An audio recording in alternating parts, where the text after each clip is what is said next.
kung ikaw manghihatagon, pwede gud ka nga makahatag og favor ngadto sa mga tao nga adunay mga circumstances sa kinabuhi. Unsa man ning mga circumstances sa kinabuhi? Mga kalisod, apil na dira ang kawaladon, mga panginahanglanon sa tao. Now ato nga mensahe ning takna karon sa kahaponon, magahis ko kita ning ginatawag 3 reasons givers find unusual favor.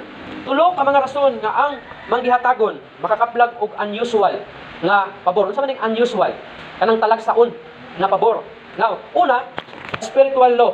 Kini espirituhanong balaod na kita gimanduan sa Ginoo sa paghatag. Kung kita magahatag sa ato nga favor nadto sa mga tao nga naa sa circumstances, daw sama na kita naga-deposit diha sa kini ginatawag favor bank. Naga-deposito kita diha sa bangko nga diin anytime maka-withdraw kita. Bisan unsang orasa maka-withdraw kita. Lucas 6:38. Panghatag kamo sa inyong isikatawo ug kamo hatagan. Unsay gingon sa pulong sa Ginoo? Panghatag kamo ngadto sa inyong isikatawo ug kamo paghatagan. Madawat ninyo ang hustong takos sobra pagani nga mag-awas kini. Unsa daw? Kung kita mohatag ngadto sa ubang mga tao, kita usab paghatagan. O gani ang pulong sa Ginoo nag-ingon na kung kita mohatag sobra pagani ang atong madawat. Muratag da bangko kay namay interest. Disi pud na diri sa ato ang gibasa. Na kung kita muhatag ngadto sa atong isikatawo, makadawat usab kita sobra pa sa ato ang gihatag. Ang sudlanan nga inyong gamiton alang sa uban, mausab ang gamiton alang kaninyo.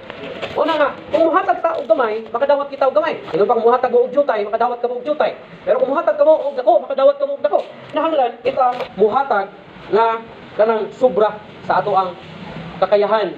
Pero dapat kinasingkasing na paghatag. Nasabtan na to? Kung gusto kita makakaplag og pabor ngadto sa uban ng mga tao, kita usab muhatag og pabor ngadto sa uban ng mga tao. Kita pinagitong anaa sa panginahanglanon. Kung ikaw gi-bless sa Ginoo, kung ikaw gipataas sa Ginoo, kinahanglan kabalo usab ikaw na mo tabang ngadto sa uban nga anaa sa circumstansya. People like givers. Ang tao ganahan gyud og manghihatagon. Kung ikaw manghihatagon, daghan mga tao nga ganahan sa imuha. Bisan sa atuang sitwasyon karon, kung ikaw manghihatagon, daghan kag amigo, daghan kag kaila. Ay na lang hunahuna atong mga plastic unya nga ini ka abot sa panahon na ikaw anas panginahanglan mga hanaw. Ang unang-unaon lang nimo na ikaw is manghihatagon. Ikaw nagahatag nga wala naga-expect sa yaha unyang ibalos nga kanimo.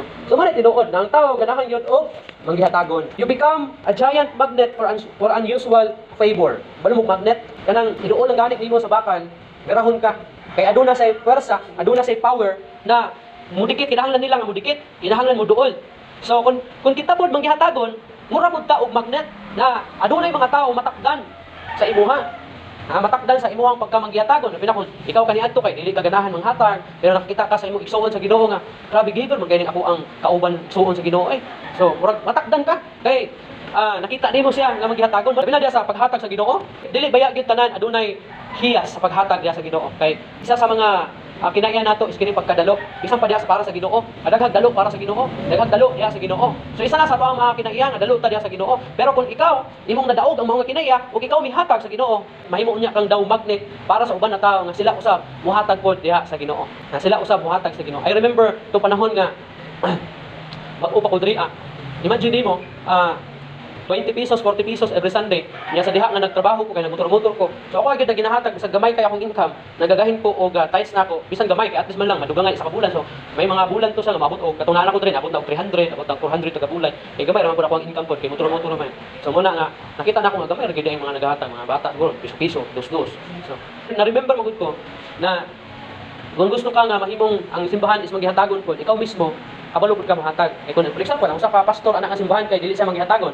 Posible pod na labi na sa iya nga tithes niya, posible pod ang mga followers pod ana ang sumusunod di po na muhatag, di po na kabalo muhatag kay kabalo man sila nga wa ganyan hatag atong pastor na to. So muna nga isa na sa mga advice sa amuang instructor sa una na kinahanglan ikaw mismo ang mag-una nga example diha sa paghatag kung gusto ka nga ang katawhan sa Ginoo muhatag.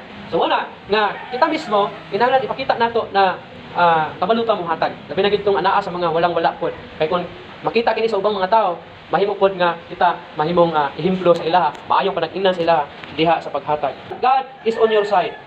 Mao na timan-an. Kung ikaw manghihatagon, God is on your side. As you are obedient to God's word, God will open up doors of favor in your life. Kay suko man sa Ginoo. In fact, ang Malakay chapter 3 verse 10 nga gimando gyud diha nga dalhan ninyo ang inyo ikapulo dito sa balay sa Ginoo aron adunay pagkaon dito. Di ba? Usa man asa kasugo, usa siya kamando nga atong dalahon ang atong ikapulo diha sa balay sa Ginoo kay aron adunay pagkaon dito.